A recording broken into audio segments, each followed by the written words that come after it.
Desilusão ao cair do pano, Portugal desperdiça o apuramento para o Mundial e adia tudo para novembro. Com os 2 golos apontados à Hungria, Cristiano Ronaldo alcançou um novo recorde a 5 meses de completar 41 anos. O Sporting prepara um financiamento de 225 milhões de euros para reestruturar os estádios de Alvalade. O banco norte-americano JP Morgan vai financiar a operação. Rui Costa vem hoje à SIC e à SIC Notícias. O Benfica está a 10 dias das eleições e Rui Costa tenta renovar o mandato. Boa tarde e bem-vindos ao Jogo Aberto com o Luís Aguilar, o Marco Caneira, o Pedro Henriques e o Francisco Guimarães. Foi uma decepção em Alvalade. Portugal empatou a 2 com a Hungria e adiou a qualificação para o Mundial de 2026. Portugal começou a perder com um golo de Salai aos 8 minutos, mas Cristiano Ronaldo marcou 2 e Portugal chegou ao intervalo a vencer. A Hungria empatou já nos minutos finais do jogo com Szoboszlai a gelar Alvalade. Diga-se que Portugal permitiu 17 remates à Hungria. Portugal está então a 2 pontos do Mundial. O apuramento fica adiado para novembro para os jogos na Irlanda e em casa com a Arménia. Pedro Henriques, uma desilusão que de alguma forma era expectável face àquilo que se viu da segunda parte? Boa tarde. Sim, havia o risco. Portugal foi sempre superior, do meu ponto de vista, na globalidade, mas não muito superior, à exceção da posse de bola, aí sim, no número de passes. Mas sentia-se no estádio que a Hungria, ao contrário do que aconteceu com a Irlanda, e isso acho que toda a gente percebia, que a grande diferença entre a Hungria e a Irlanda é que a Irlanda era incapaz de criar, ou foi incapaz de criar uma situação de golo, muito valorizada pelo Martínez, e bem, mas também ele esqueceu-se de mencionar que a Irlanda era uma equipa com muitas limitações em termos ofensivos. A Hungria não é assim. A Hungria criou várias oportunidades, já no jogo em Budapeste isso aconteceu, acho que em Alvalade ainda teve mais oportunidades para fazer golo, foi mais perigosa, porque Portugal nunca foi uma equipa muito organizada a defender, fundamentalmente na segunda parte. Permitiu que o jogo se partisse, portanto era uma questão de onde é que a bola ia entrar primeiro, porque cada vez que Portugal atacava criava perigo, criava uma situação, a Hungria ia à baliza de Portugal e criava também o pânico, o jogo ficou partido. Com as alterações que o Martínez fez na equipa, agudizou mais um pouco, porque se estás a vencer por 2-1, se queres ter a bola, se queres ter uma equipa compacta, porque os húngaros sempre que atacavam pela esquerda, e o golo acaba por ser um ataque pela direita, eles conseguiam sempre sair da pressão e levar a bola para o outro lado, ou chegar perto da nossa baliza, e não precisaram de muitos passos longos, porque Portugal fez mais passos longos do que a Hungria. A questão é que, em simultâneo, se tu tens a jogar o Francisco, não és tu, o Francisco e o Félix, tu tens 2 extremos que não defendem, que não têm essa capacidade, e portanto o Portugal, o que aconteceu, se saltava um lateral, é que ainda que estivesse o Palhinha, o Vitinho e o Bernardo, naquela altura do jogo, até porque não é muita característica dele, não são equilibradores. E se tu vês o lance do golo e outros lances que aconteceram, tu vias uma equipa em que atacavam uns quantos, eram os índios e os cowboys. Uns atacavam e os outros acabavam por defender.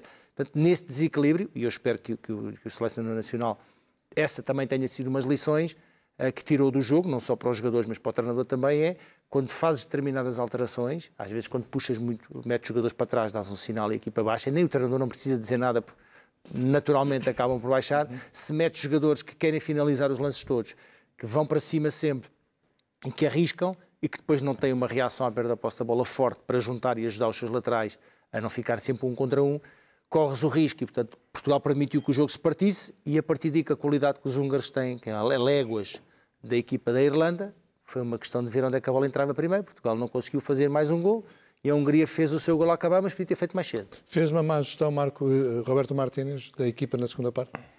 Boa tarde a todos, boa tarde lá para casa. A gestão, nós obviamente estamos agora a debater o jogo no final. A gestão, ela entendo que tem que ser feita talvez no início e de outra forma. Realmente é pena nós olharmos para aquilo que é o leque desta seleção nacional e perceber que estamos sempre... nunca conseguimos confirmar aquilo que é no papel dentro das 4 linhas no imediato, numa primeira parte resolvida em 30 minutos, num caudal ofensivo muito grande e sufocando as equipas ou as seleções adversárias, e depois temos este sofrimento tático. Eu acho que é um sofrimento tático porque Roberto Martínez, a certo momento e quase sempre, parece que tem que colocar sempre os mesmos jogadores, sempre da mesma forma, e não olhando para a partida ou para o jogo em si, para o adversário, a forma como encara Portugal. Eu acho que, por vezes, Roberto Martínez, eu entendo que tem essa dificuldade. Eu obviamente, que tem... Há demasiados jogadores sagrados, é isso? Sim, Roberto Martínez, obviamente, que tem a sua qualidade, aquilo que tem feito, o seu percurso, mas eu disse aqui em antena, no início até da chegada de Roberto Martínez, não sei se era aquele treinador ideal para poder evoluir muito esta geração. E nós estamos a falar, talvez, da geração, ou de duas gerações juntas, três a chegarem, uma mais jovem a chegar, que é aquela, em meu entender, obviamente respeitando todas as outras, pertencia a uma ou outra, aquela que mais qualidade tem, porque o futebol evoluiu bastante nos últimos 10, 12, 15 anos, e nós olhamos para este leque de jogadores e percebemos, não, nós temos aqui individualmente, nós temos dos melhores do mundo, mas não é individualmente, o coletivo é que é importante, e por isso é que sofremos, como o Pedro referia, sofremos contra equipas que têm individualidades muito abaixo de Portugal, mas o coletivo acaba por equilibrar, e nós, por vezes, nós não necessitávamos deste tipo de expressões à Seleção Nacional com a qualidade que nós temos. Eu acho que devíamos ser muito mais, neste caso nós, seleção, responsáveis e muito mais pragmáticos naquilo que é a nossa qualidade. Luís, esperavas eventualmente ver um meio-campo diferente no arranque do jogo de ontem? Tínhamos falado aqui, boa tarde em primeiro lugar, tínhamos falado aqui no arranque do programa que face ao que tinha sido o desempenho de Bernardo Silva, se calhar podia dar espaço a Francisco Trincão mais à frente. No meio campo, muito sinceramente, não esperava alterações ali naquela dupla Ruben Neves e Vitinha. E até consigo compreender a entrada de Palhinha, atenção. O problema é que a seleção não jogou de acordo com aquilo que a entrada de Palhinha deveria dar. Viu-se uma seleção balanceada para o ataque à procura do 3-1 quando estava a ganhar 2-1 e deveria ter-se fechado mais porque a Hungria continuava a mostrar muito perigo. Aliás, Portugal ontem permite 17 remates à Hungria. Destes 17 remates nós podemos falar, além dos 2 golos, em mais 2, 3 oportunidades claríssimas. Algumas delas já depois de Portugal estar a ganhar 2-1. Verdade, também esteve Portugal. Tem 2 remates de seguida ao posto. O gol de Ruben Dias seria, além de inédito na carreira dele, um dos grandes golos desta fase de qualificação. Só que logo a seguir viu-se a Hungria a responder, primeiro com uma tentativa de chapéu do meio campo, depois com uma bola na trave, até que chega ao golo. Estava a dar ares de Portugal-Sérvia, para quem se lembra desse jogo, numa fase de qualificação em que Portugal também sofre um golo na ponta final. Qual é que é aqui a diferença? É que este não tem um desfecho tão dramático. À partida, na altura, Portugal teve de ser empurrado para o play-off, era o último jogo, perdeu o primeiro lugar do grupo. Aqui tem 2 jogos, com a Arménia e com a Irlanda, em que precisa de fazer 2 pontos, portanto, ou seja, precisa de ganhar um destes jogos ou empatar os 2, o ideal será ganhar o primeiro e arrumar aqui a qualificação. Agora, Portugal nunca teve o jogo controlado. Atenção, a Hungria entrou melhor, a Hungria, além do golo que marca, antes disso tem pelo menos 2 oportunidades claras de golo, com defesas de Diogo Costa. Depois Portugal até reage bem. Os 2 golos são 2 bonitas jogadas. Eu destaco no segundo o cruzamento de primeira no Mendes, que faz diferença. Lá está. É o pensar mais rápido, faz diferença, em vez de estar a parar a bola e mastigar muito o jogo. Só que mesmo aí, em vantagem, Portugal nunca conseguiu ser muito superior à Hungria. E a Hungria foi sempre uma seleção perigosa. E, portanto, o golo no final, eu não gosto muito de usar esta palavra, mas eu até acho que dá alguma justiça, tendo em conta aquilo que foram as oportunidades de uma e de outra equipa, porque aí, nesse aspecto, equilibraram-se. E percebia-se Portugal tão desequilibrado como estava, a qualquer momento, ou fazia o 3-1 ou sofria o golo, mas deveria ter naquele momento sido, como diz o Marco muito bem, e essa é a expressão, mais pragmático. Estás a ganhar, fecha-te. E João Palhinha, Francisco, dizia no final que Portugal pôs-se a jeito, e foi isso mesmo que aconteceu? Pôs-se a jeito? Foi, eu confesso, eu estou contente com o resultado. Estou contente com o resultado. És tu e Martínez. Não sou masoquista. O Martínez deve estar contente com outras coisas, não com o resultado. Sim, porque ele depois disse que o resultado até era bom. Já lá vamos. Vou comentar dá mais competitividade, o delírio do Selecionador Nacional. Então, não me compete a mim comentar o delírio do Selecionador Nacional. Nacional. Em sintonia. Mas eu estou contente por outras razões. Eu estou contente com este resultado porque, feliz ou infelizmente, os maus resultados permitem ver a realidade. O Martínez não vive no mesmo mundo que eu, vive em qualquer coisa etérea, que faz com que tenha, lá está, este tipo de delírios de que vamos falar mais à frente.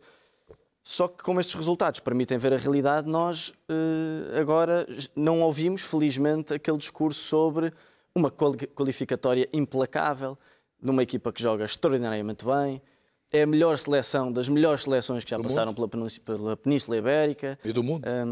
Melhor seleção de sempre, com os melhores jogadores de sempre, que os jogadores são todos incríveis e jogam tão bem uns com os outros. Nós livrámos-nos disso, felizmente, graças a este resultado. E, portanto, acho que este resultado, espero eu, que possa ter o efeito que os maus resultados deveriam ter nas equipas, que é um momento para pensar, nas coisas, pensar na gestão. Alterações na gestão. Que alterações é que podem ser feitas? Em que é que Portugal pode melhor? Porque se Portugal tivesse ganho, vinha um discurso mirabolante sobre uma realidade que não é a nossa em que vivemos e nós precisamos de viver na realidade para encarar as coisas como devem ser encaradas. Diga-se então que Roberto Martínez desvalorizou o resultado do jogo e preferiu ver o copo meio cheio, ou seja, sem o apuramento garantido, os Jogos de Novembro ganham aqui uma competitividade superior.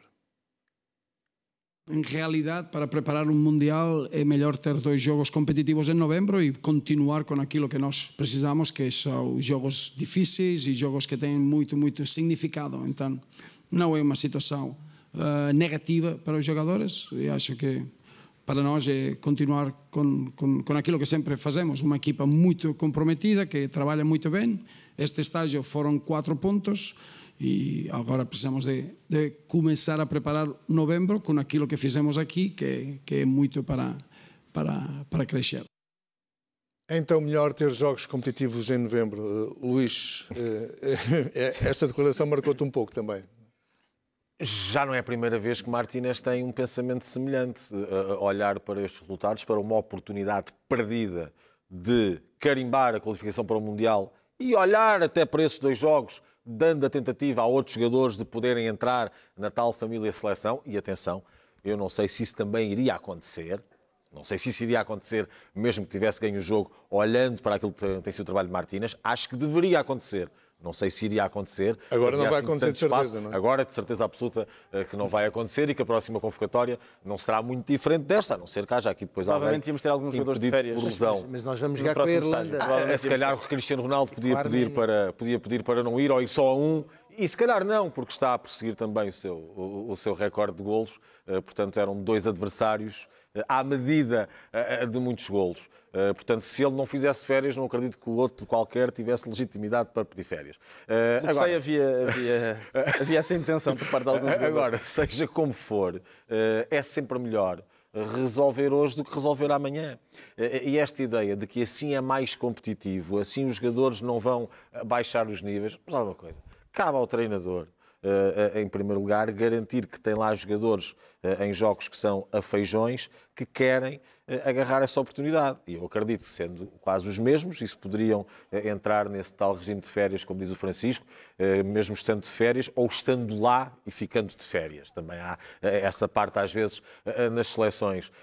Mas esta ideia de querer sempre ver o copo meio cheio é um bocadinho o nosso selecionador no país das maravilhas, num cenário regado por uma qualquer trip, em que ele vai aqui depois dando estes cenários. Portugal perdeu ontem a oportunidade de se qualificar em casa e perdeu no último minuto. É algum drama? Não, Portugal vai qualificar-se. Quer dizer, mal era. Portugal vai fazer uma vitória nestes 2 jogos. Deixa claramente um sabor agridoce, Pedro.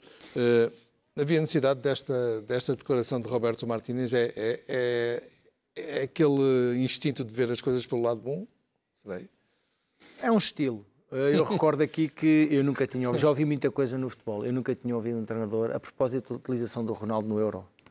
Quando nós jogámos depois com a Geórgia, que nós já estávamos apurados, uma coisa assim, e ele veio dizer que não, os jogadores com esta idade, com 40 anos, têm é que jogar tipo, 3 em 3 dias, quer dizer, anda ao mundo todo a dizer 3 em 3 dias, não se faz a regeneração completa. E de repente eu ouvi o selecionador nacional no Euro dizer precisamente o contrário. Não. O ideal era o Cristiano jogar, naquele caso, de 2 em 2 dias. Não pode jogar, tem que jogar os minutos todos. E, portanto, esta justificação... Mas eu tenho uma dúvida. Nós íamos faltar aos jogos em novembro? Íamos, se calhar, dar a oportunidade a outros jogadores, não é? Não me parece. Não temos mas é bom que isto aconteça, porque eu ouvi a questão com a Irlanda e falámos aqui sobre o jogo e, de facto, é muito difícil jogar bem ou criar dinâmica contra aquelas paredes todas. E depois houve o reverso, que era... Ok, mas Portugal não permitiu nenhum remate. Depois Portugal com a Hungria a mesma equipa, com o mesmo treinador, a Hungria bateu os recordes todos. O jogo nesta competição que fez mais remates, rematou mais contra Portugal do que contra a Irlanda, contra a Arménia, contra o Uzbequistão, as equipas que pudessem haver. 17 remates, 7 remates enquadrados, isto é tudo recordes na competição da Hungria contra Portugal. Mais remates fora da área, 6, remates com assistência de bola corrida, duelos aéreos ofensivos ganhos 22. E, portanto, Portugal... Dentro da área, 11. A Hungria teve... Bem, as nossas bolas paradas defensivas ontem... 11 remates. Mas a questão é, eles são muito grandes. Foi a ser batido muitas vezes. Eles são muito grandes. Depois com o gigante Zalai a ganhar muitas. Quem é que tu tens na zona, no segundo posto, na zona? Tens, na altura do golo, tens o Nuno Mendes e tens o Bernardo. Não tens os jogadores grandes para os centrais, só se Zalai. Tens o Bernardo Silva com menos 22 centímetros. Naquele cabeceamento que a bola vai à barra, que é a situação de golo mais forte que a Hungria tem, tu tens o Veiga e o Ruben Dias na zona, cá em baixo, à espera, o centralão lá em cima, e saltaram dois, saltou ele e o Orbán, os dois sozinhos. E mesmo assim é o Ruben Dias que afasta a bola para a recarga. Mas depois da bola podia ter entrado logo. Então, Portugal teve muitos problemas de organização defensiva nas bolas paradas e de agressividade, desorganização. Ganhou mais duelos, a Hungria. Estes médios, isto é tudo muito bonito. O Ruben Neves depois joga a central, depois joga a lateral, depois o Vitinha aparece aqui, aparece em todo lado. Mas depois quando tu perdes a bola, essa desorganização, esse caos que pode criar problemas, também te cria problemas a ti. E eu olho para o banco e Portugal tinha 6 jogadores. Jogou o Neto e o Bernardo nos corredores. E depois entrou o Félix, entrou o Francisco, ainda tinhas o Trincão e o Pedro Gonçalves. Tinhas todos os jogadores para os corredores. Mas depois querias meter um médio, meteste o Palhinha e só tinhas o Mateus Nunes. Mesmo que o treinador quisesse um meio campo consistente para segurar um bocadinho o jogo, eu não sei se tinha o Pedro Gonçalves. Sim, mas o Bernardo já não dava, aliás. O Pedro Gonçalves não joga a médio. Tinha o Pedro Gonçalves que ia jogar a médio. Tens o Mateus Nunes que faz essa transição defensiva. Podem todos, mas o Pedro não joga a médio. O único jogador com capacidade para reter a posse de bola foi o único que o conseguiu fazer. Mas o próprio Trincão tem essa capacidade de transição defensiva no Sporting. E tens que olhar essa questão. Eu acho que é uma questão específica, técnica de princípio. Ali ele prefere ter Francisco Conceição. E Francisco Conceição, atenção, há um momento que está perto de marcar o gol. Ele recebe mal a bola vai para o guarda-redes, está isolado. Marcar o guarda-redes. Mas essa aí é um grande passe de Bernardo Silva, até, que lhe põe a bola exatamente onde ele quer, só que depois ele recebe mal a bola. Há oportunidades, mas quer dizer, também a Hungria as teve. Mas a questão é, criar o desafio para o próximo jogo, não vai jogar com nenhuma equipa parecida com a Hungria, e vai jogar na Irlanda, não é? Não permitires tantas oportunidades, não permitires tantas oportunidades ao adversário e seres uma equipa mais organizada defensivamente, que não fomos. Nenhuma destas duas equipas também terá capacidade de criar oportunidades como a Hungria queria. Marquei aqui Roberto Martínez a querer puxar também pelo grupo, de alguma forma, perante a desilusão do empate. Não, ele não precisa de puxar pelo grupo, porque ele, como eu já referi, coloca quase sempre os mesmos, quase sempre as mesmas substituições. Vocês referiam que se Portugal tivesse sido apurado e bem, eu acho que isso é que era o respeito. O respeito é o discurso de ganhar os jogos. Claro. Tu só respeitas os adversários e te sentes melhor que os outros quando tens uma mentalidade ganhadora.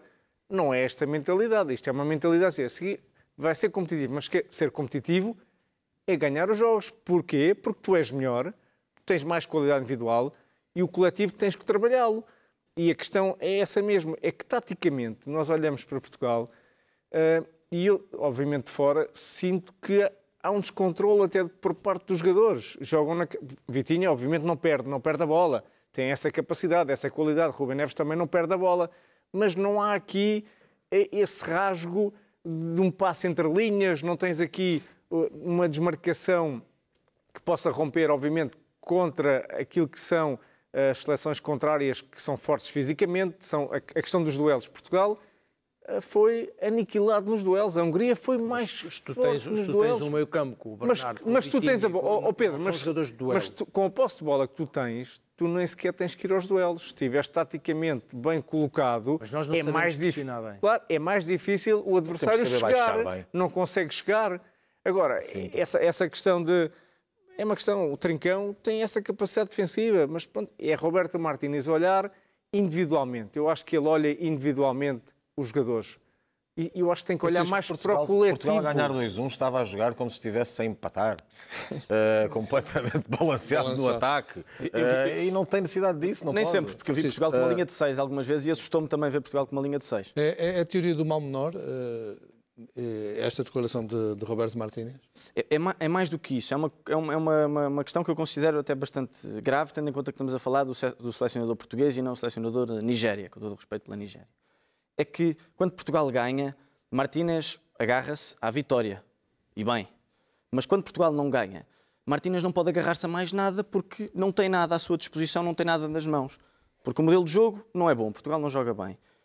A gestão do grupo, enfim, nem tenho palavras para descrever a gestão deste grupo, porque os estatutos continuam a ser o principal motor da gestão de Martínez e fazem com que alguns jogadores, provavelmente em muito melhor forma e em muito melhores condições, fiquem retidos no banco. Não, ou os próprios, deixa-me só dizer rápido, acho que há um desgaste, pode haver um desgaste por parte dos jogadores também, de não perceberem da mensagem que é passada. É porque tu, com alguma experiência, consegues olhar para o terreno de jogo e percebes. Há situações que dizes, ou a mensagem não foi bem passada, ou então há aqui alguma coisa que está mal. Mas detalhes, pequenos detalhes, pormenores, até táticos, até a questão que estávamos aqui a comentar, do gol da Hungria, que dá um empate, a forma como a bola é colocada de um lado para o outro e a forma como defende Veiga, a forma como defende o lateral, não há uma comunicação. Não há uma comunicação. Deixa-me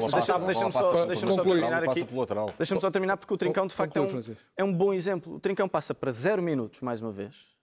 Já tinha acontecido e já se percebeu que há jogadores que têm um estatuto menor e esses jogadores, quando o momento aperta, ficam retidos no banco. Portanto, Martínez acaba por insultar parte desta equipa. E o Trincão é um jogador, por exemplo, que é relegado para o esquecimento quando o momento aperta. Ainda para mais, é um jogador que normalmente dá sinais de vida à equipa quando Portugal está a precisar. E, portanto, Martínez privilegia o nome de alguns jogadores em detrimento e até os passos da qualidade que esta seleção nacional tem. Avalado, mas até os espaços, é preocupante. Até os espaços, até a forma, obviamente quem está em casa vai pensar que estou aqui a delirar, mas até o próprio terreno de jogo, jogando em Alvalade, a questão da dinâmica dos espaços para os jogadores que estão habituados a jogar, neste caso em Alvalade, pode ser mais fácil. Tem uma orientação. O mais importante que isso é o rendimento. Também eu sei que é o rendimento. Tem uma assistência e antes disso ganha um penalti. Abanou o jogo. Sobre deixar jogadores de fora. O João Neves, versão PSG. E convém aqui recordar isto, não foi assim há tanto tempo quanto isto. Versão PSG, titular absoluto, tem uma dupla chamada à seleção em que não sai do banco em nenhum dos jogos, sem qualquer problema físico. Portanto, a partir daí percebe-se a gestão e a questão dos Vamos nomes. avançar e com os 2 golos apontados à Hungria, Cristiano Ronaldo alcançou um novo recorde. A 5 meses de completar 41 anos, Ronaldo tornou-se no melhor marcador em qualificações para o Mundial com 41 golos. O capitão da seleção mostrou-se orgulhoso por atingir esta marca por Portugal e voltou a frisar que representar a seleção tem um grande significado pessoal. No jogo com a Irlanda, Ronaldo falhou um penalti e Ruben Neves vaticinou que Ronaldo ia marcar frente à Hungria e acertou. E assim, Francisco, lá se vão de novo os haters. Estavas doidinho para este carrinho, fez-me. Não, foi calminho.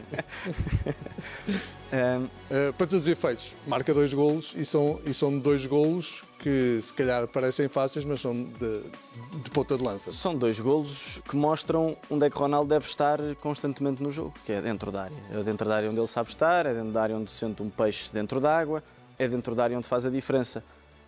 E eu agora proponho o desafio que é analisarem o jogo, tirando os golos de Cristiano Ronaldo e olhando para o posicionamento dele. A maior parte do tempo está fora da área, está nos corredores laterais, está a ir buscar jogo aos médios, está fora da zona onde pode contribuir para ajudar a seleção. Ontem nem foi dos piores, eu até acho. Aliás, o Ronaldo ontem foi dos poucos que conseguiu safar-se individualmente, não houve muitos. Mas o Ronaldo, neste tipo de jogos, é um jogador que faz toda a diferença. O problema é que, estatisticamente, e tenho aqui um colega ao meu lado que gosta muito de estatística para comprovar isso, estatisticamente, quando o nível começa a aumentar, quando a dificuldade começa a aumentar, quando o adversário começa a melhorar, o rendimento, do ponto de vista estatístico, fora a parte exibicional, fora a parte qualitativa, o rendimento do ponto de vista estatístico também começa a diminuir.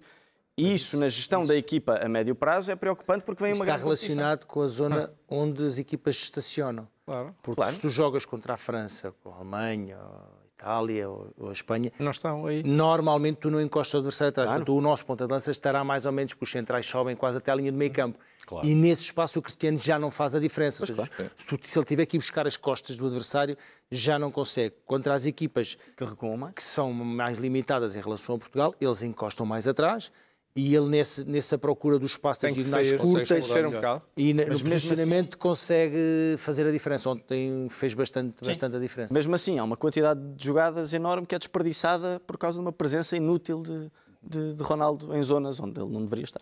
Mas é a melhor exibição de Ronaldo nesta fase de qualificação.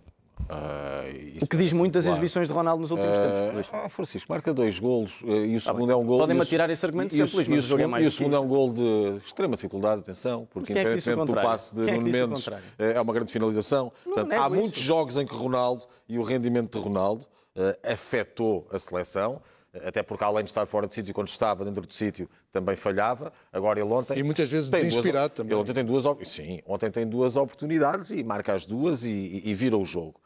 Portanto, este não é aquele jogo em que Ronaldo tenha sido fundamental para emperrar a seleção. Os argumentos isso são lá, mantém. Isso já aconteceu noutros momentos. Ontem não é. Ontem Além não é da o caso. sugestão, não é? Por Por acaso acaso saiu. Ele ontem saiu antes dos 80. Não foi o 79. caso, não foi o Saiu caso da 79. Irlanda, que ficou Que é um mais milagre. tempo do que deveria. É um minuto antes dos 80. Estamos é um a milagre. falar de ontem, a Irlanda já passou. E aí, ontem Martínez até fez essa alteração, deu mais tempo a Gonçalo Ramos. Gonçalo Ramos, aliás, Aos 80. podia Luís, fez ter a alteração aos marcado um 80 gol, outra vez. podia ter marcado um gol, Félix é que não lhe deu a bola. E aí estava completamente isolado. Isto já depois do 2 igual, atenção. Já depois do 2 igual. Portanto, ontem não terá sido por Ronaldo. Ronaldo acabou por ter um bom desempenho. Obviamente, não se pode pedir-lhe para andar a sair. Eu não sei se lhe pedem para andar a sair ou se é ele, devido à sua escola antiga de extremo, jogador de muita mobilidade, que ainda tem isso presente e que ainda o faz. Na Arábia Saudita, nos jogos que vão aparecendo espaços, parece um jogador que está sempre estacionado.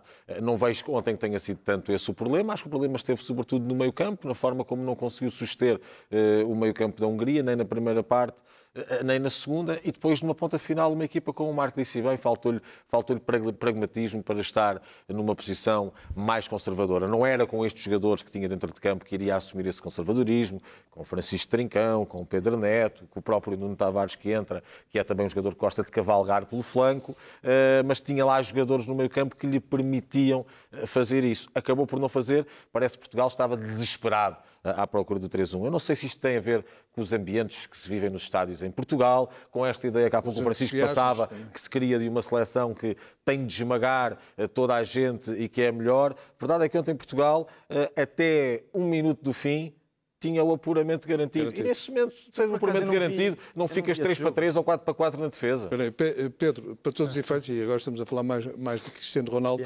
aos 40 anos é impressionante. Gostei do jogo dele. Sim. Ver aquilo, Sim, se viu porque ontem. em estádio o posicionamento dele, por acaso, foi um jogo que ele não saiu muito. Fez uma ou duas vezes aquela aparição das pedaladas. Lado esquerdo. Mas fez vários movimentos para já, as duas finalizações são muito boas, quer a primeira, quer a segunda. E na segunda, a preocupação dele em não ficarem fora de jogo e atacar a bola ao segundo poste. A primeira, a execução técnica de abrir o movimento com o pé para endossar a bola para o lado esquerdo, para tentar não acertar no boneco, e não acertou. Falhou na execução do cabeceamento, para ele aquilo é uma oportunidade clara de gol, mas ele não conseguiu virar a cabeça a tempo para fazer golo. Portanto, eu gostei do jogo que ele fez ontem. Para mim, foi dos melhores jogadores. Ele, o Nuno Mendes e o Vitinha. Todos os outros ficaram muito, muito, muito longe daquilo que eu acho. Acho que o Neto, para aquele tipo de jogo, não estava a funcionar. Seria mais um jogador para entrar do que para jogar de início. O Bruno Fernandes continua, do meu ponto de vista, muito longe daquilo que eu já ouvi fazer. Muito mastigado. Sim, e portanto, não faz sentido para mim que continue a jogar, nesse sentido sempre. Tem outros jogadores que podem jogar, até porque aquela posição é um bocadinho estranha, por causa da questão do meio campo, tu às tantas depois não tens médios, porque o Bruno joga à frente, perto do Cristiano. Se o Vitinha tem aquela dinâmica toda, e se o Ruben também anda como central, depois anda à direita, quem é o médico que dá o equilíbrio na equipa? Eu não consigo ver. Depois tens o Palhinha que entra e já entra numa fase do jogo meio louca, mas em relação ao Cristiano gostei. Acho que ele esteve bem no jogo, foi dos melhores jogos que eu vi e como a explicação é fácil de encontrar, até encontrarmos um adversário mais forte novamente e aí podemos voltar a verificar, mas tem a ver com o posicionamento. Se tu tens uma equipa que encosta atrás, ele no ataque aos espaços e na execução e na facilidade com que remata, é forte. Se ele tiver que estar mais longe da baliza, vai obrigar a duelos e as equipas de topo têm centrais fortes e rápidos. Já não é a mesma coisa. E ele aí já não consegue fazer essa diferença toda. Sobre isso, só uma coisa muito rápida. Sobre isso da falta de médios, há uma coisa curiosa para analisar, que é a convocatória. Quando saiu o João Neves, entrou algum médio? Não. Entrou um jogador para o corredor. Não vai jogar? Entrou um jogador para o corredor que também não se percebe bem qual é o seu estatuto na Seleção Nacional. E ontem também é um jogador que entrou, o Nuno Tavares. Entrou e não se percebe bem que jogo é que Martínez estava a ver para ele ter entrado, confesso. Mas Martínez considera neste momento Nuno Tavares o seu segundo melhor lateral esquerdo.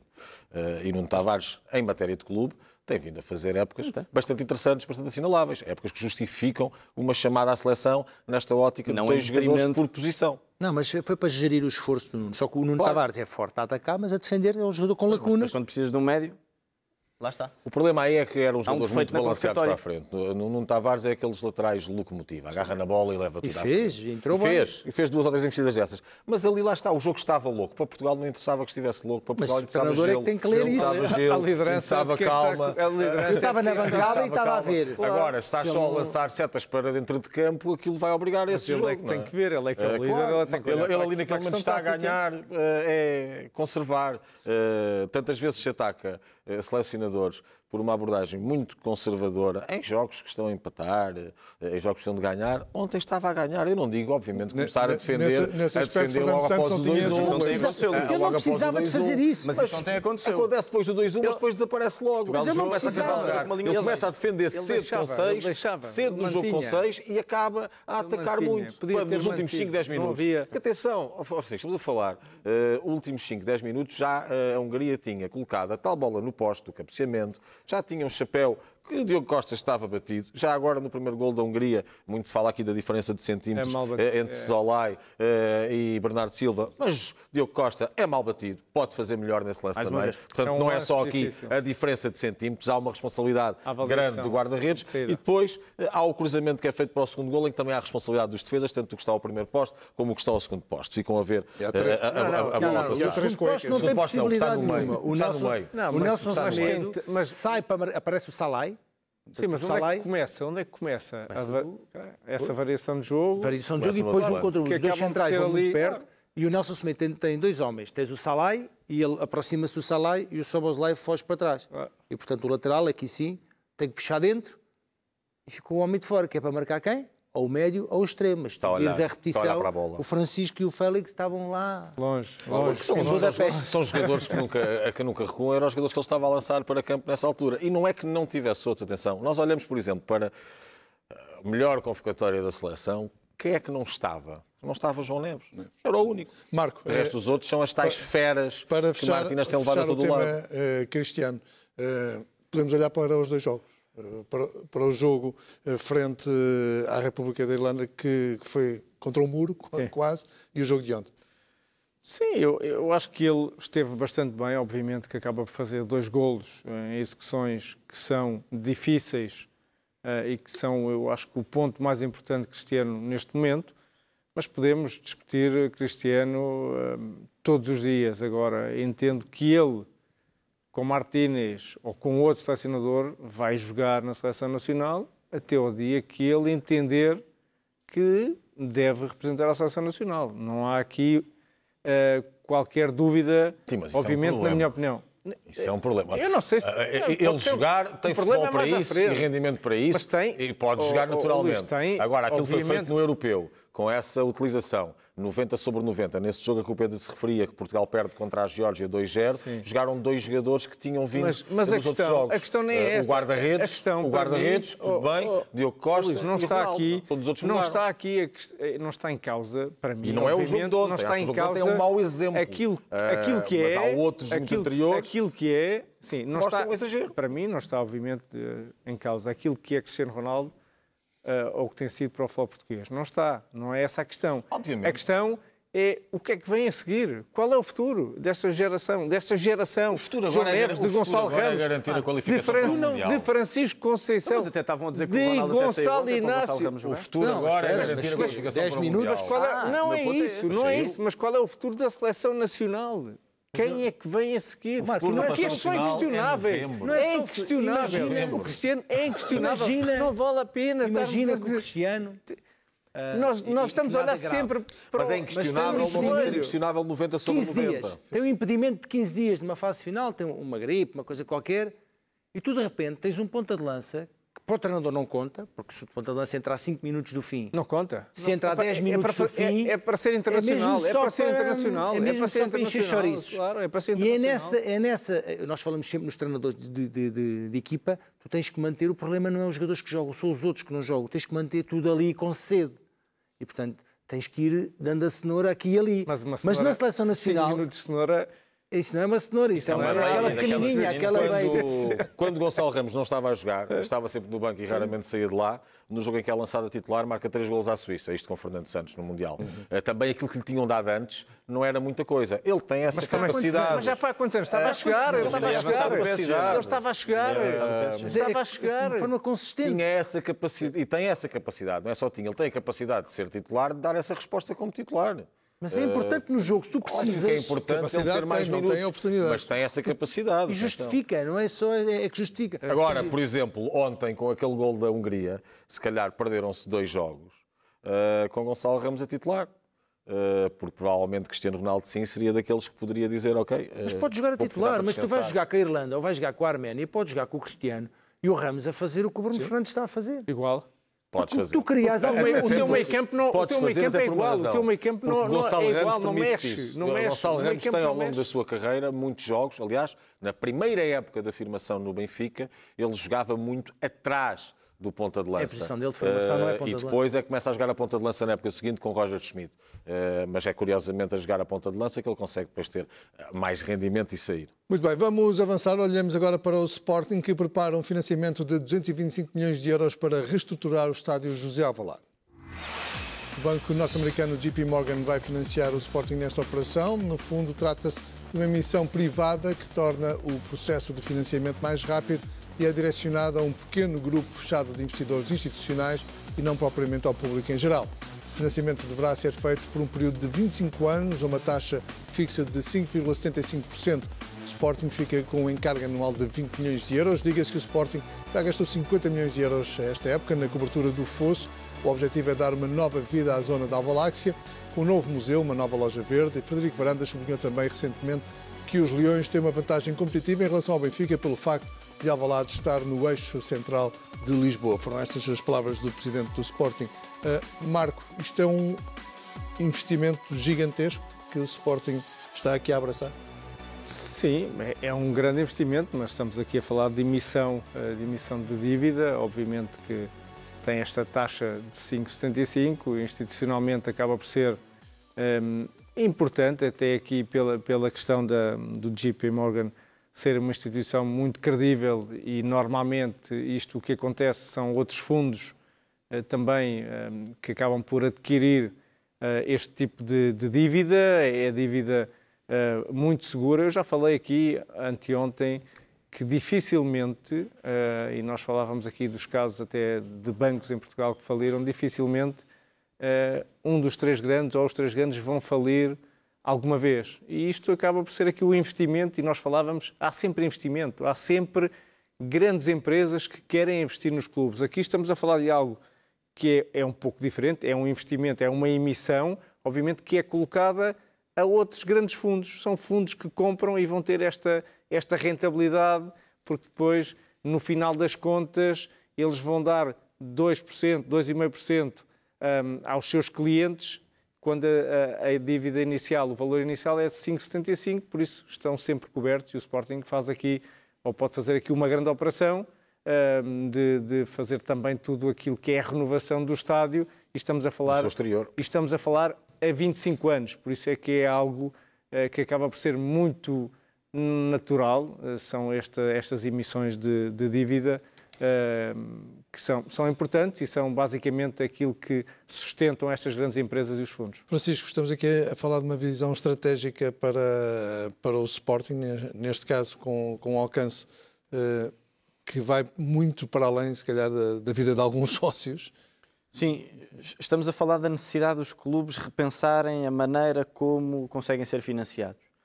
E, de facto, há um investimento que é claro e o caminho, a tendência tem sido essa, que é o investimento na hospitalidade, porque as receitas relacionadas com a hospitalidade, com o estádio, com a parte comercial, com o marketing estão a aumentar e estão a contribuir para que depois os clubes se tornem competitivos, porque desportivamente só os clubes viverem apenas do rendimento desportivo, mesmo que seja um rendimento financeiro, não tem sido suficiente e, portanto, os clubes têm que ser cada vez mais criativos nessa matéria. O Sporting tem vindo a aumentar a sua receita devido a esta questão da hospitalidade e o investimento no estádio é uma questão evidente para que esta receita possa ser aumentada, para que o Sporting no futuro tenha mais possibilidade de ter um rendimento financeiro maior.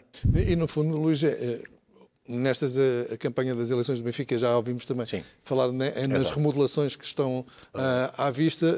São os três grandes e o Porto também está aqui metido a pensar já em décadas para a frente. Tem de fazê-lo.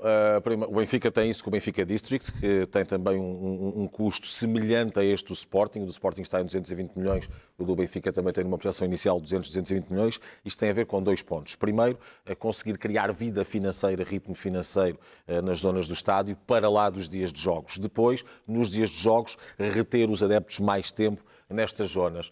O Alvalade hoje está ao abandono, quase. O Sporting não pode ter uma situação daquelas quando aquilo é seu e deve ali foi recomprado. Deve ali sim municiar aquilo para poder dar outra alavanca. No caso, por exemplo, do Benfica disse que eu acho que há uma dificuldade em toda essa parte das lojas. É que do outro lado está um gigante chamado Colombo. Na zona de Alvalade isso não existe. Depois os clubes projetam sempre aqui ganhos, estando a operação a funcionar na perfeição, na casa dos 30 a 40 milhões de euros. Isto também tem outra leitura. Já todos os clubes perceberam, tanto o Benfica, como o Porto, como o Sporting, que o que vem aí, não nestes 2 anos, mas depois quando a centralização dos direitos for finalizada, é, se calhar, pior do que aquilo que tinham até esta parte. E, portanto, já não chega para se financiarem as contratações, ou as vendas de jogadores, aliás, e os direitos televisivos. É preciso encontrar novas formas de financiamento. Vejamos, um projeto destes do Sporting, um projeto destes do Benfica, que possa gerar ali, anualmente, mais 40 milhões de receitas. Se calhar, isso é a diferença clara. No momento de negociação de um jogador que querem comprar, em que tu dizes assim, bom, vocês só dão 50, nós não queremos 50, nós queremos 70, porque tens ali uma capacidade, tens dinheiro extra que não existia. Portanto, nesse aspecto, faz sentido que assim seja. E isso tem muito a ver com a quebra de outros mercados, nomeadamente o mercado televisivo. Eu volto a dizer isto, espero não estar aqui a apregoar nenhuma desgraça, mas por aquilo que vou entendendo, as projeções iniciais de 300 milhões foram muito exageradas, não é? Disparatadas, mais do que exageradas, e estamos a falar de um produto que se calhar vale pouco mais de metade. Os clubes portugueses olham à volta e precisam realmente canalizar esses investimentos. Não há aqui muitas outras formas que tenham de aumentar ou pelo menos de manter a sua competitividade. Ou encontram novas formas e formas não clássicas de monetização, e estas são formas não clássicas de monetização em Portugal, atenção, porque noutros clubes isto funciona e funciona muito bem, e pelo que percebi este investimento que o Sporting quer fazer não se resume apenas ao estádio, mas também à zona exterior, também para acabares com esta ideia do adepto que vai para a zona do estádio e vai para a zona do estádio só antes de entrar e só consome uma cerveja ou uma água, porque também não tem ali muita oferta. E antes disso deu muito dinheiro a ganhar ao comércio exterior. João, deixa-me só dizer, eu não sei, obviamente não li, ainda não vi bem o que é também esta perspectiva financeira, mas à partida, se é só institucional, terá aqui um ticket mínimo. Eu não sei se os sócios podem adquirir ou não, ou se qualquer um pode adquirir, porque normalmente as obrigações, normalmente estes valores tão elevados e a 25 anos, tem um ticket mínimo de compra ou de 100 mil. A informação que eu li é que é um grupo fechado de investidores institucionais. Sim, deve ser um ticket mínimo de 200 mil euros a unidade. Pedro, passámos pouco mais de 20 anos, em 2003, 2004, que os estádios nasceram, e já estamos aqui a olhar para os próximos 20. Sim, é preciso não perder de vista as dívidas e o passivo dos clubes, que continua muito grande. Em relação ao Estado de Alvalade, eu acho que precisa bastante, ali à volta, ainda ontem estive no Estado de Alvalade e precisa, fundamentalmente a questão do Alvaláxia, aquela zona que envolve ali perto dos acessos, é terrível para entrar e sair. A questão do estacionamento também não é muito famoso. O estado em que está ali à volta do metro, aquilo é tudo Parece que estás quase... Há ali uma parte que é um estaleiro. Até. Sim, aquilo é importante levar ali uma volta. Também a questão dos camarotes do Sporting, ir melhorando esta questão para poderem ser vendidos mais caro, não perderem de vista que é tudo muito bonito do corporate e das empresas aumentar os valores, mas não se esqueçam de que os clubes não são feitos só para os corporates, os sócios dos clubes não têm também dinheiro para isso tudo. E isto é tudo muito bonito, os sócios é que mandam, mas depois quando chega a altura para comprar os lugares, não há lugares para os sócios, e tu queres comprar um lugar e os preços já estão, um bocadinho como as casas, já não estão adaptados à carteira dos sócios dos clubes portugueses. Sim. Em relação ao Benfica, acho que esta história das lojas não vai dar nada, não estou a ver uma das marcas mais conhecidas que estão em todos os centros comerciais deixarem de estar no Colombo ou terem uma loja no Colombo e terem uma loja no Estádio da Luz. O Estádio da Luz tem muita gente no dia de jogos, mas durante a semana não está lá ninguém. Portanto, e não vão estar. Portanto, podem gastar esse dinheiro todo, mas as pessoas não vão ao Estádio da Luz para ir a 3 ou 4 lojas quando tem o Colombo e tudo mais. Portanto, é importante... Que não serão só lojas, atenção.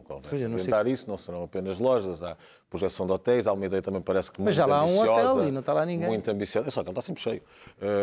O Apone.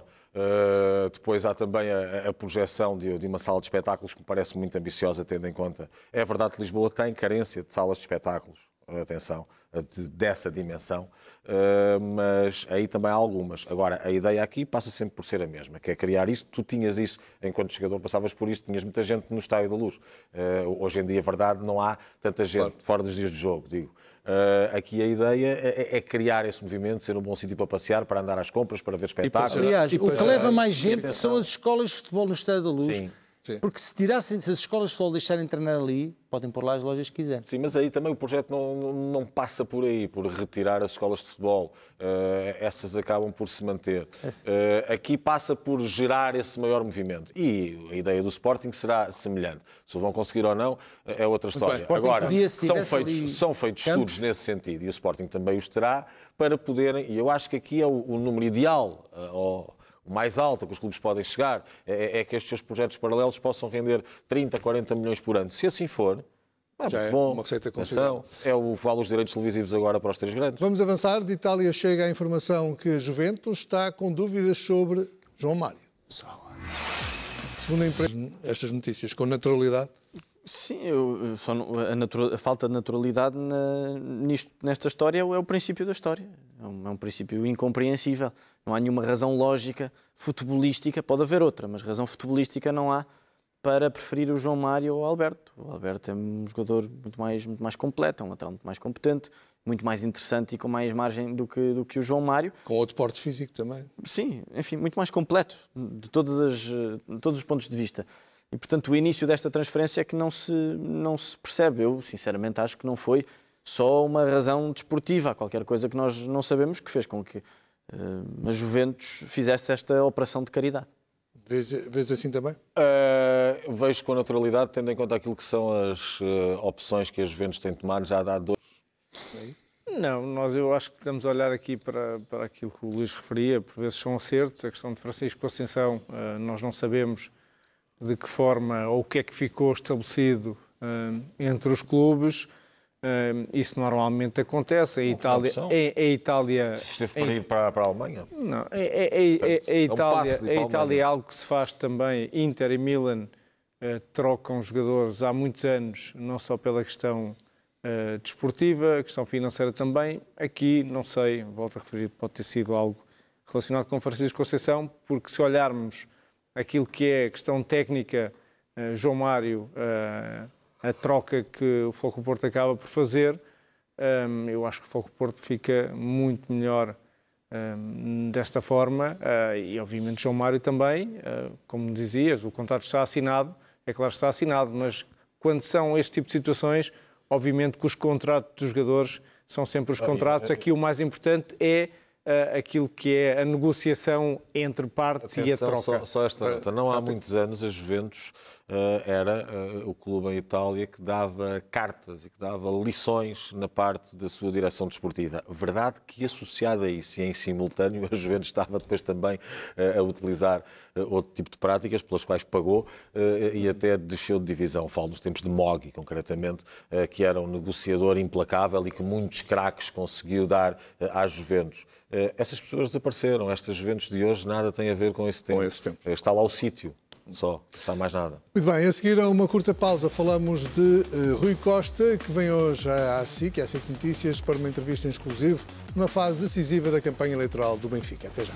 Vindo, Rui Costa vem hoje à SIC, à SIC Notícias. A entrevista começa no Jornal da Noite. O Benfica está a 10 dias das eleições e Rui Costa tenta renovar o mandato. A campanha eleitoral entra agora numa fase decisiva. O atual presidente afirmou recentemente que recusa fazer uma campanha suja. Luís, olhando aqui para a forma como está a decorrer a campanha, Rui Costa vai com uma embalagem positiva? Neste momento é difícil dizer. Os jogos estão parados. Isso tem sempre muita influência naquilo que são as tendências de voto para o presidente que está em curso. Agora parece-me claro que nesta altura a Rui Costa e Noronha Lopes estarão aqui num patamar a mais alto do que os outros candidatos, mas volto a dizer, é muito difícil fazer essa leitura, até porque Luís Filipe Vieira tem depois também muitos apoiantes fora das grandes cidades. Teremos de perceber. Nesta altura, eu parece-me que os temas que são importantes para a campanha de cada um deles são os mesmos de há 5 dias e que vão ser os mesmos nos próximos 5 dias.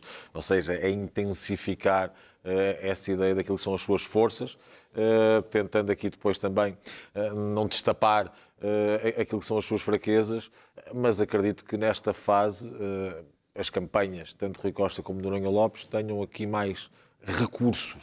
Acredito não, sei que têm mais recursos do que os outros. Francisco, perspectivas e vaticinas estes 10 dias como quentinhos? Sim, claro, e bem, faz sentido que o sejam. Vamos lá ver em que moldes, se são quentinhos e desonestos ou quentinhos e sérios, como Rui Costa pede. O Rui Costa tem aqui o grande desafio de por um lado, mostrar uma cara renovada, mostrar que tem projetos, mas ao mesmo tempo também tentar convencer as pessoas de que é a pessoa certa, porque ele, como incumbente, vai ter muita dificuldade em não ser atingido por alguma das flechas que lhe vão atirar, começando pelo João Noronha Lopes, o seu principal adversário, e acabando no seu progenitor, Luís Filipe Vieira. E por João Diogo Manteigas também. Sim, mas outros talvez tenham mais força eleitoral. Está muito próximo de João Noronha Lopes, aproximou-se muito nesta última fase. Pedro, o que é que tu perspectivas? Bom, depende das questões, se vamos continuar em relação àquilo que o Rui Costa vai ou não. Nos próximos 10 dias vamos ter um jogo de Champions, de Taça de Portugal, Chaves e Newcastle. Não é? Sim, e no Newcastle será duro, em Chaves pode ser perigoso. Pois era o que é já no dia das eleições. É no dia, bom, mas está fresquinho, não sei se a malta vota antes ou não sei a hora do jogo, mas espero que vá continuar como até agora. Em relação àquilo que é, porque se está a aproximar também a parte final, era importante também que o Rui definisse bem a questão de verdadeiramente o projeto desportivo do Benfica. A entrada do Mário Branco, o que é que o Benfica vai fazer em relação aos jovens jogadores que tem no plantel, que não só servem de porta-chaves, no sentido, eles estão convocados, estão lá, mas não são apostas do clube, porque não têm espaço para jogar nem minutos. Eu acho que isso é importante para o futuro do clube, até porque o Rui é um jogador formado também no clube. Essa é que é uma questão que mais do que se é o Mourinho que vai continuar, se não vai, se o Benfica comprou bons jogadores ou não, tu olhas para estes jogadores e se o Benfica estiver a pensar em fazer negócios de vendas de jogadores para encaixar dinheiro, porque eles foram caros, vai ser muito mais difícil. Mas tu também não perspectivas ninguém, continua aquela questão da insistência no António Silva, e não se perspectiva que o Benfica tenha muitos jogadores, ou alguns jogadores que possa apostar para valorizar e vender. E, portanto, essa parte do projeto desportivo do Benfica é uma coisa que para mim está bastante sem sentido. Sobre a questão, eu espero que mantenham um nível e que deixem de andar aqui de todas as candidaturas, tentem apontar os erros que os outros vão fazendo. Em relação ao Rui, é normal que isso aconteça, porque ele é que é o presidente e ele é que é o... Pedro, deixa-me só dizer-te uma coisa. Eu sobre aquilo que vai acontecer hoje à noite não sei, mas posso dizer-te de antemão sobre projeto desportivo. Tens Rui Costa a falar disso quase durante 1 hora, papel da formação, parte do futebol, amanhã. É porque a conversa que eu tive com ele foi toda ela à volta de futebol. Mas a minha questão é porque é que nos anos anteriores ele não fez nada disso? Ele, o Benfica, mas ele é que é o líder do clube. Campanha? Marco. Em campanha? Não, Porquê é que não aconteceu isso? Época passada, esta temporada... Foi um tema abordado também. Palavras é autopublicidade no podcast. Foi um bocado dura, mas foi seco, mas teve Eu que acho ser. que a importância é isso mesmo, é do projeto, e nós há pouco falávamos da questão de Sporting. Não sei se um dia algum grande fundo pode também chegar aqui a um grande clube e comprar 10 ou 15 anos da formação de Seixal, de Alcochete. Podia ser interessante, até porque não há neste momento esse investimento por parte dos clubes na sua formação. Se viesse um fundo grande, 10, 15 anos, adquire tudo aquilo que é a formação e a partir daí faz a gestão. E é assim com Rui Costa que terminamos este Jogo Aberto. A não perder, entrevista esta noite na SIC e na SIC Notícias, conduzida pelo jornalista Paulo Garcia. Boa tarde, até amanhã.